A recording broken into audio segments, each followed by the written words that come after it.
Hello there and a very warm welcome to another edition of the program. I am Victor Matthias. Now, the Nigerian education system was once touted as one of the best in the world, drawing the attention of even foreigners.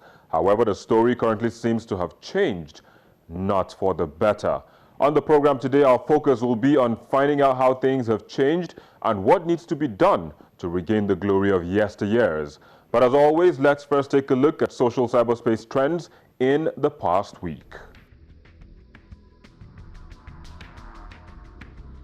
Ghanaians joined queues to decide who will lead them for the next 4 years, and after that process, they chose opposition candidate Nana Akufo-Addo as the new president.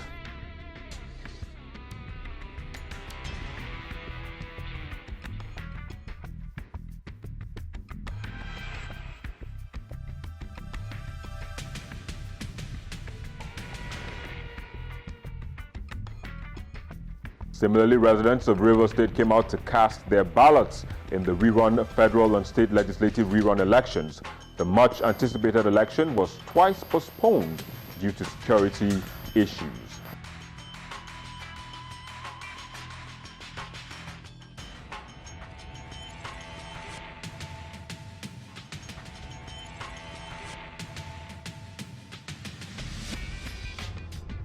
And Channels TV completed a week of activities celebrating 21 years of professional broadcasting with a gala night attended by dignitaries from far and wide.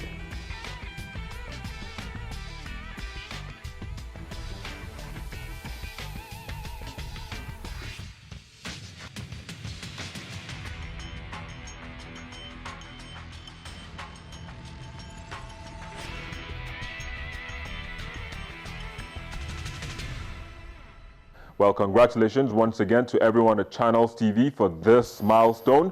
But joining us to look at the education system in Nigeria is Dr. Dipo Awojide, who joins us from the United Kingdom, Mohammed Aminu, who also joins us from the United Kingdom, and Boye Oshinaga, who joins us from Lagos, Nigeria. And to get this started, Aminu, how will you rate the education system in Nigeria at the moment? First of all, I think it is important to remember the words of Nelson Mandela, that education is the most powerful weapon which you can use to change the world. I think that was a very profound and powerful statement. And if anything, it means that the essence and value of education cannot be overemphasized. If education dies, I think a country and a people is dead. Going back to Nigeria, I think that education in Nigeria is at a terrible state. Sorry to use that word. And I think it mirrors the Nigerian reality. It's a mirror image of what you have actually in Nigeria. I don't see Nigerian universities, for example, doing better than Nigerian hospitals or being in a better shape than Nigerian roads. The quality of education in Nigeria cannot be compared to, most Western countries and now some African countries. So think about the education system in Ghana, for example. We now have loads of Nigerian students, higher education students who are ending up in Ghanaian higher institutions or Ghanaian universities. And this is because the quality of education that is being offered in Ghana seems to be better than what Nigerian universities actually offer. This is the same with Cyprus, this is the same with Malaysia. So it's not just the US, it's not the UK or Canada. Nigerian students now go to other mid-class destinations or mid-ranking countries as against preferring to study in their own country. And this is basically because of the offer. This is because of the value that is being offered in the Nigerian education system, which I think overall, at the moment, it is subpar. Just looking at some of the top global education systems in the world and seeing how they rank in terms of teacher quality, in terms of funding per capita for each student in the country, in terms of teacher training, in terms of quality assurance, in terms of infrastructure. So you see that Nigeria, I like how Aminu put it, Nigerian educational system is a reflection of the Nigerian reality. So the educational system is, as you know, it's just the same way our roles and power and the rest have been. And how are these things? So what's bad about them isn't where they are, naturally. It's what happens to them year over year, decade over decade. And what we've seen is that not an increase, not an improvement. And if you don't improve, then or you don't stay stagnant, then you're more likely are worse off compared to the rest of the world because of how far they have moved. And this is the case of Nigeria because 10 years ago people argued about whether our standards are falling.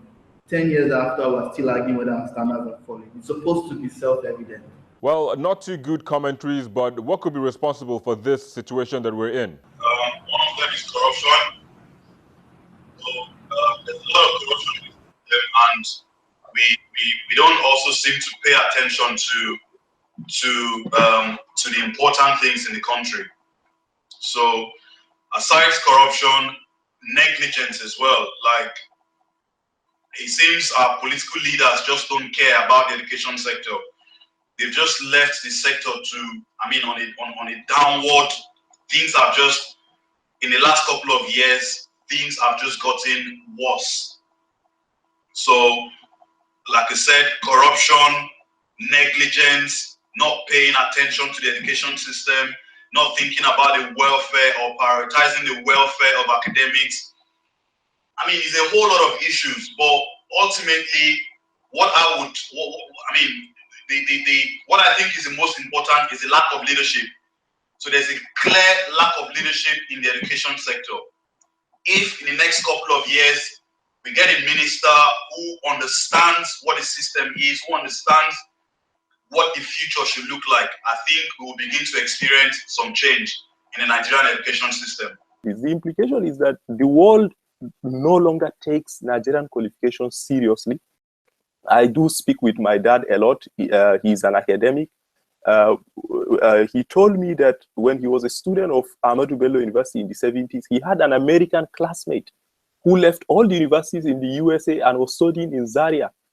I remember also how Nasir El-Rufai, the present governor of Kaduna, wrote in his book, The Accidental Public Servant. He narrated how ABU became the first university in the world to offer a degree program in quantity surveying.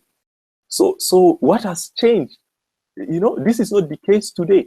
People with PhDs from Nigerian universities cannot even find decent jobs abroad, especially in Europe and America, because people here perceive our degrees with a lot of contempt.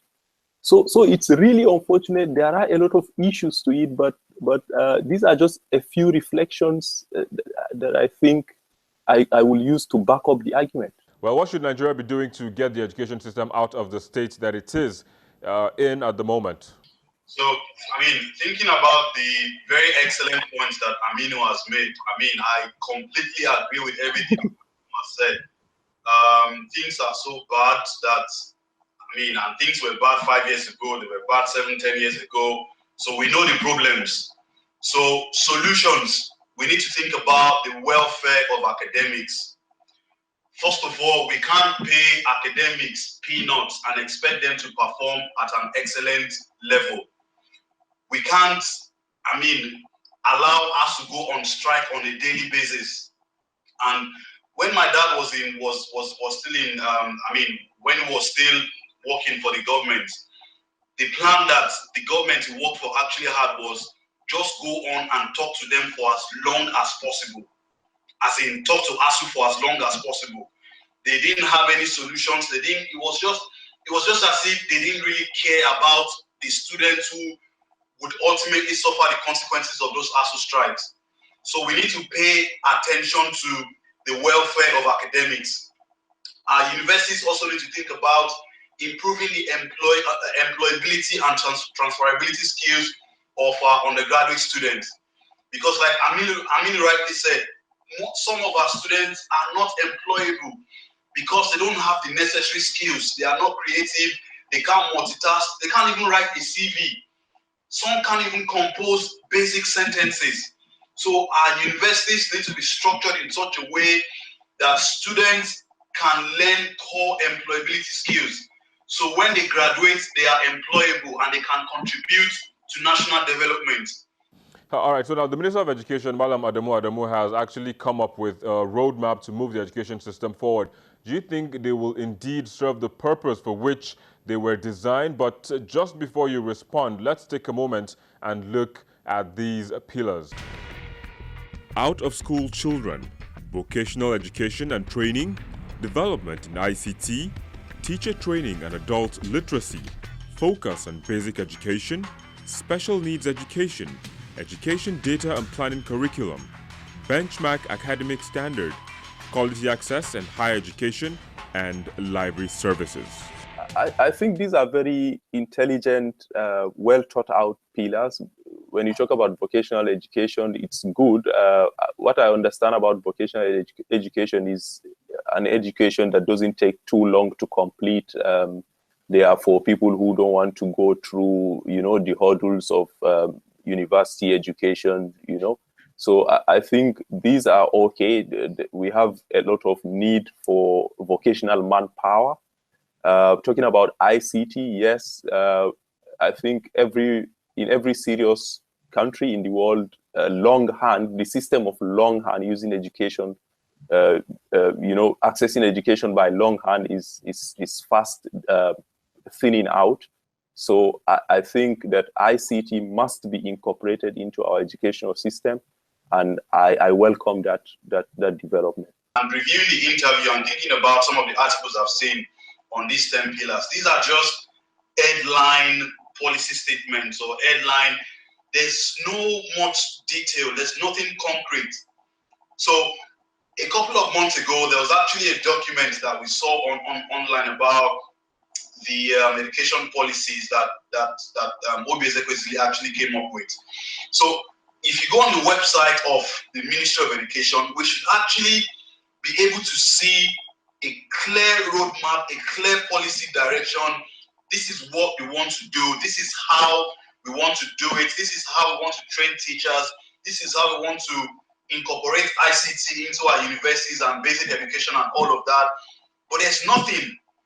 I will focus on teacher education first. That's the biggest problem in primary and secondary education, the quality and the number of teachers. The professionalization of teaching in Nigeria is very terrible. Before, we used to celebrate teachers. Now teachers are things you do when you don't have any other job and you can't find jobs. So we need to focus and prioritize. So I'll prioritize teacher training and then curriculum review and how teachers can deliver this new fluid, 21st century curriculum. There's no point in having graduates with skills that don't match what they require in the industry. There's no point. There's no reason why that's acceptable. And then lastly, I want to end with the use of technology. I think, I recently met the NGC Executive Secretary, and he is very open to the use of technology. The idea is that as long as we can, every single new system has shortcomings. As long as we can plug those holes, as long as we can find out what happens if people are trying to fake their education, what happens when when you look at all those scenarios, and then you can now plug them in and now ensure that the quality, like Aminu said, when we solve offline quality, we can now disperse that quality across every part of the country so that we don't have anybody left behind. The presidency and the state governors from the Northeast, we need a dedicated team to help rebuild schools, to help train teachers so that the millions of kids in that area of Nigeria can have their life back. I mean, Boko Haram has done a lot of damage to the whole region and particularly to education. So we need a dedicated team and we need investment in education in the Northeast. This is a priority.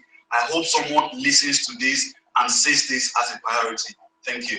All right, very well, guys. Thanks for coming on the program and sharing your thoughts, but that's where we have to leave the conversation. We'll take a quick break, and when we return, still in the same line, but a different perspective. Join us again.